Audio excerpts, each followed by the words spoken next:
जय झूलेलाल। अज मां तव्हांखे ॿुधाईंदसि कारकत महीने जी कथा जो अध्याय 29। हिन अध्याय खां पहले मां 28 अध्याय अपलोड करे चुकी आहियां। तव्हां हिन अध्याय खे ॿुधण खां पहले उहे 28 अध्याय ज़रूर ॿुधजो। अचो त ॿुधूं अध्याय 28। त सभई प्रेम सां चओ लक्ष्मी नारायण भगवान जी जय, श्री राधा दामोदर भगवान जी जय, श्री कृष्ण भगवान जी जय। भगवान जो वामन अवतार धारे राजा बलीअ खां 3 पेर पृथ्वी वठण ऐं हुन दैत्य राज खे रसातल में पहुचाइण। गंगा जी जो महात्म। दैत्यन जो गुरु शंकराचार्य चवण लॻो त हे राजा बली, तुंहिंजे राज खसण लाइ विष्णु भगवान वामन जो अवतार वठी आयो अथई। हे दैत्यन जा शिरोमणि, उहो तुंहिंजे यज्ञ में अची शामिल थियो आहे। मुंहिंजो चवण मञे त उन्हीअ खे कुझु बि न ॾिजांइ। गुरुअ जा इहे वचन ॿुधी राजा बली चवण लॻो त हे गुरुजी, जेकॾहिं भगवान हिन यज्ञ जे सफल थियण लाइ मूंखां खणी कुझु घुरियो त उन्हीअ में कहिड़ी वॾी ॻाल्हि आहे। विष्णुअ जे प्रसन्नता लाइ राजाऊं ऐं ऋषि मुनि कई यज्ञ कंदा आहिनि। हिते त पाण परमात्मा अची पेरा पधारिया आहिनि। इन्हीअ खां वधीक ॿी कहिड़ी ॻाल्हि आहे। जेके दरिद्र विष्णुअ खे दान ॾींदा आहिनि उन्हनि जो पुण्य कॾहिं बि नाश न थींदो आहे। बीज जे चंद्रमा वांगुरु ॾींहों ॾींहुं वधंदो रहंदो आहे। जेके दिलि जे सची भावना सां भगवान जी भॻिती कंदा आहिनि उन्हनि जो पाप खिन में नाश थींदो आहे।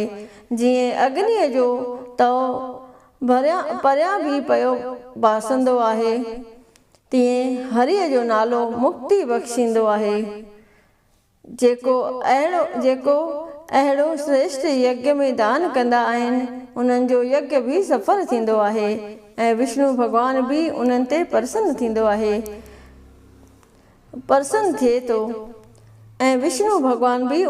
प्रसन्न थिए थो। हुननि पाण में अञा इहे ई ॻाल्हियूं पए कयूं त एतिरे में वामन भगवान बि यज्ञ वारे आस्थान ते अची पधारियो।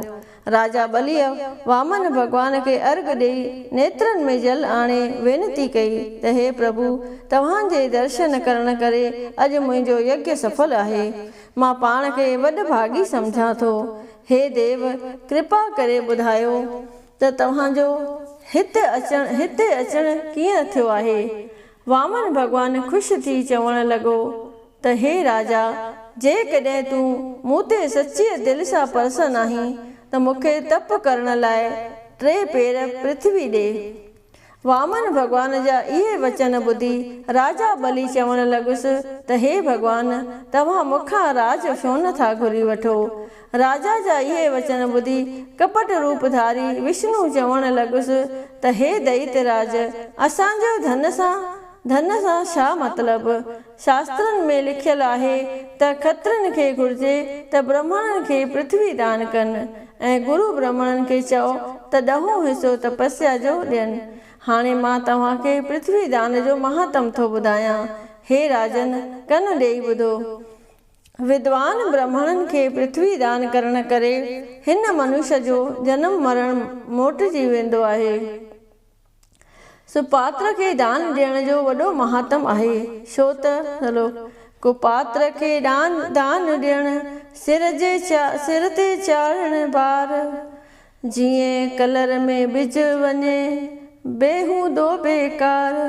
पंहिंजे हथ सां पेर ते कहरी जान कटार।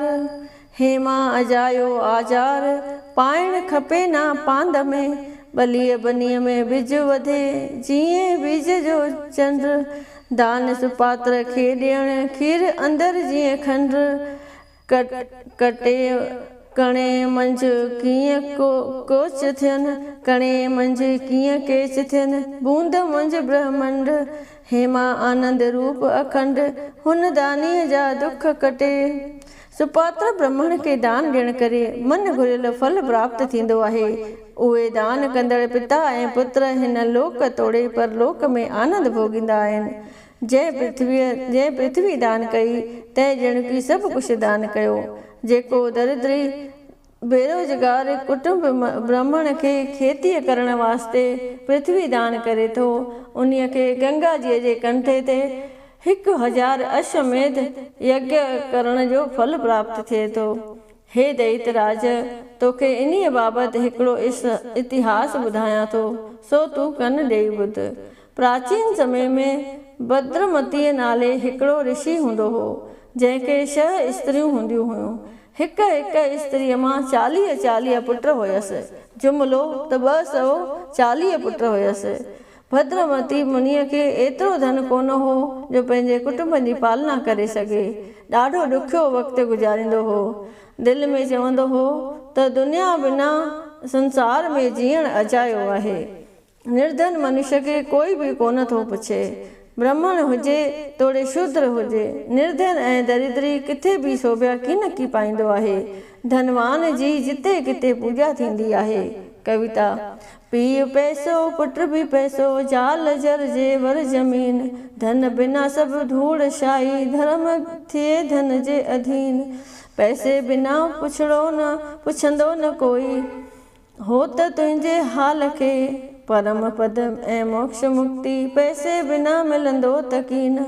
हे राजा बलि, दिल में धन जी चाह रखी भद्रमती मुनि कौशांबी नगर में अची पहुतो ऐं संतोषीअ नाले ब्राह्मण खां 5 हथ पृथ्वीअ जा अची घुरियाईं।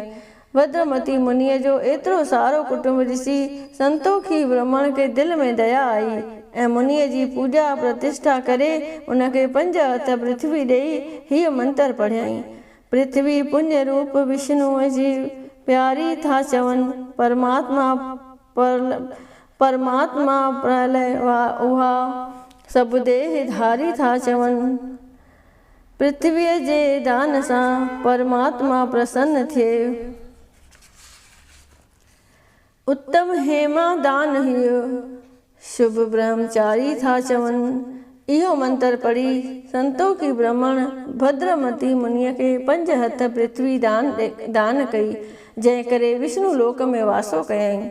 होॾां भद्रमती ब्राह्मण 5 हथ पृथ्वी दान में वठी घणो वक़्तु आनंद लूटे वरी हिकिड़े विष्णुअ जे भगत खे दान करे छॾी, जंहिं करे परमात्मा उन ते तमामु घणो प्रसन्न थियो। हुन जो किरोड़नि गुणनि जो उद्धार करे छॾियईं। तंहिं करे हे बलिराज, तूं मूंखे फ़क़ति 3 पेर पृथ्वी ॾे, मुक्तीअ लाइ वञी तपस्या कर ऐं तुंहिंजो जस गावां। बलीअ वामन भॻवान खे पृथ्वी मापे ॾियण लाइ जल जो कलश खयो, जंहिंमें टोटी लॻल हुई। शंकराचार्य छा कयो जो तप जे बल सां हुन टोटीअ जे अंदरि वञी जल खे रोकियो। वामन जीअ खे जॾहिं इहा ख़बर पई तॾहिं टोटीअ जे टुंगड़े में ड्रभ छॾियईं। उहो ड्रभ किरोड़नि सूरजनि खां बि वधीक तेज वारो हो। तंहिं टुंगड़े में वञण शर्त शंकराचार्य जी हिकु अखि कढी छॾी ऐं उनखे काणो करे छॾियईं। उन्हीअ ड्रभ जो ताप शंकराचार्य सही न सघियो ऐं कलश जे टोटीअ मां हिकदमि ॿाहिरि निकिरी आयो ऐं वामन जीअ खे 3 पेर पृथ्वी ॾियण लॻो। हुन वक़्तु भॻवान विराट स्वरूप धारण कयो। 2 पेरनि जे विरांग में सॼी पृथ्वी मापे वरिताई ऐं 3 पेर में ब्राह्मण जे अंत में चवण लॻो, पेर जे अंगूठे सां दॿजण करे ब्रह्मंड टुटल फुटल नज़र अचण लॻो ऐं घणनि हंधि पवित्र जल जूं धाराऊं वहण लॻियूं, जंहिं जल सां भॻवान जा चरण कमल धोता विया आहिनि। जो जल 2 लोकनि खे पवित्र कंदड़ आहे, उहो जल सुमेर पर्वत जे मथां वञी पवण लॻो। उहा ई गंगा थी हज़ारनि पापियुनि जो उद्धार करण लॻी ऐं ब्रह्मा आदिक देवता बि जंहिंजी स्तुति करण लॻा। स्तुति।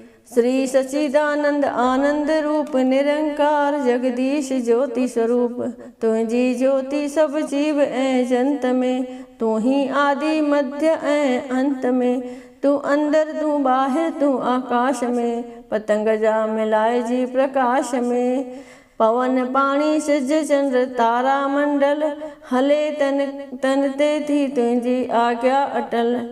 प्राणन जो तू प्राण आहीं पिता तो भगतन जो कल्याण चाहीं पिता। लोडन ऐं लहरुनि में मां लाचार थियुसि अचे तुंहिंजे हाणे पिनारे पयुसि।